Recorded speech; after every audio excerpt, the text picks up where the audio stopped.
O Lula também passou por uma transformação.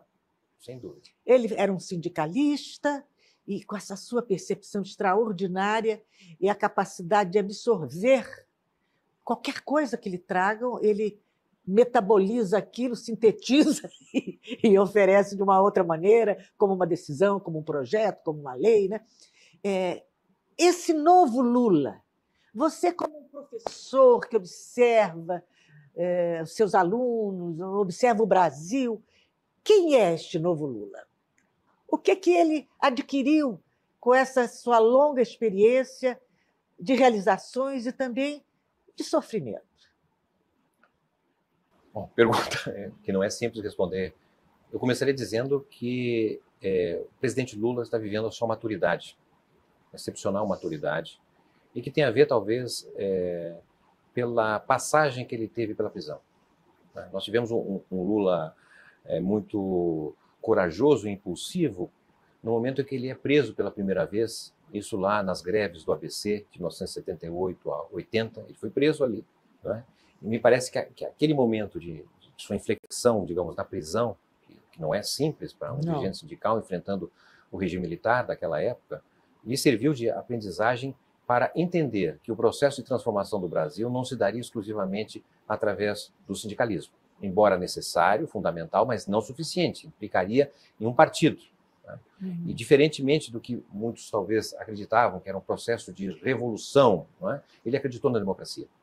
Não é?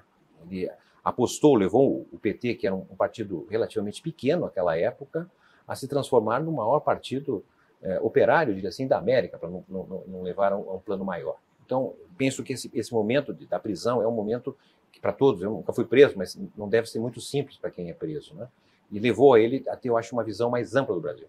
Estou dizendo isso para comparar com essa outra prisão que ele sofreu, né? Uma condenação que nós sabemos completamente injusta, né? Mas, de certa maneira, o apelo que ele recebeu da sociedade, não é? Todas as manifestações que ocorreram em Curitiba, um movimento enorme, a quantidade de cartas que ele recebeu. Nós ainda estávamos no Instituto Lula e Fundação Perseu Abramo, nós fizemos um livro registrando as cartas magníficas, né, de compreensão do papel do presidente Lula, da injustiça, de manifestações de solidariedade. Então, acho que o presidente Lula, que saiu dessa segunda prisão, saiu com um coração muito mais nobre em relação aos desafios do Brasil. De entender que é possível avançar, mas precisa considerar partes mais amplas da sociedade. Né? Então, nesse sentido, acredito que esse terceiro mandato dele é diferente do primeiro, diferente do segundo, e até mesmo porque também o cenário internacional é outro. Né? Quando ele, nos seus dois primeiros mandatos, né, não vamos esquecer, a importância dos Estados Unidos era inquestionável, né? Praticamente o grau de manobra que o Brasil tinha era relativamente pequeno, né? E mesmo assim conseguimos avançar a construção dos BRICS, por exemplo, né? O papel que teve na cooperação com a África, entre tantas outras ações, junto com esse magnífico ministro Celso Amorim, né?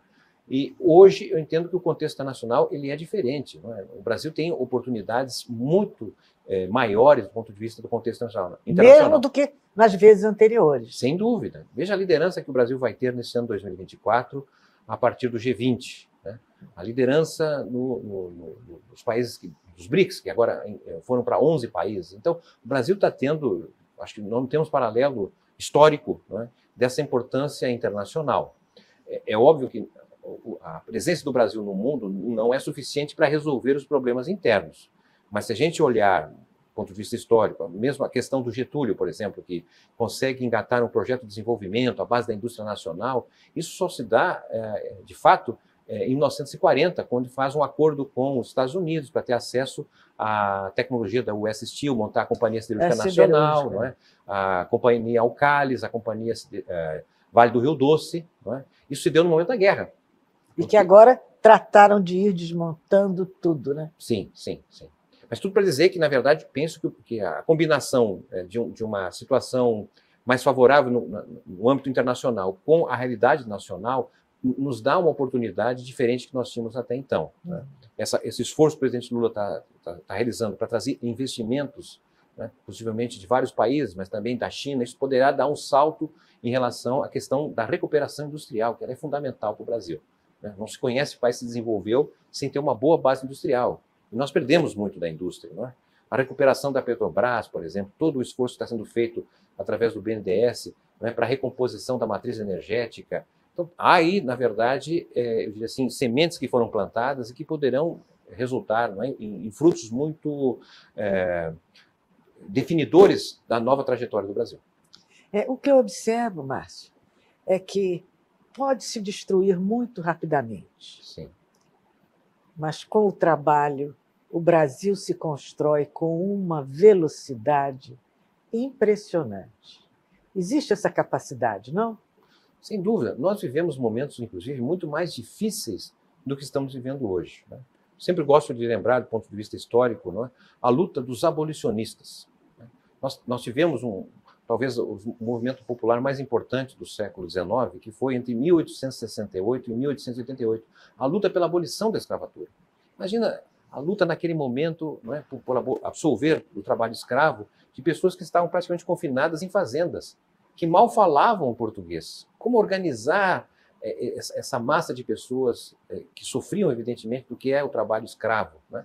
Uma luta gloriosa que demorou tempo para produzir, né? Joaquim Nabuco faz o primeiro discurso aqui no Parlamento do Império, no Rio de Janeiro, defendendo o fim da abolição da escravatura, né? Que depois daquele célebre livro abolicionista, né? que ele tem um capítulo essencial que ele fala o risco do atraso, da demora em não absolver a escravidão. É um discurso que ele faz, é o primeiro discurso do parlamento, e ele é praticamente quase atacado por todos contra a abolição, né? Então, lutas de personagens importantes que levaram algum tempo para se conseguir um fato fundamental, que foi o fim da escravidão. Não foi como era o projeto dos abolicionistas, que desejavam não apenas a libertação do escravo, mas a sua integração na sociedade, a destruição da terra, o acesso à educação, etc. Não se conseguiu porque a correlação de forças não foi favorável, né? Nós temos hoje um Brasil também polarizado, certo?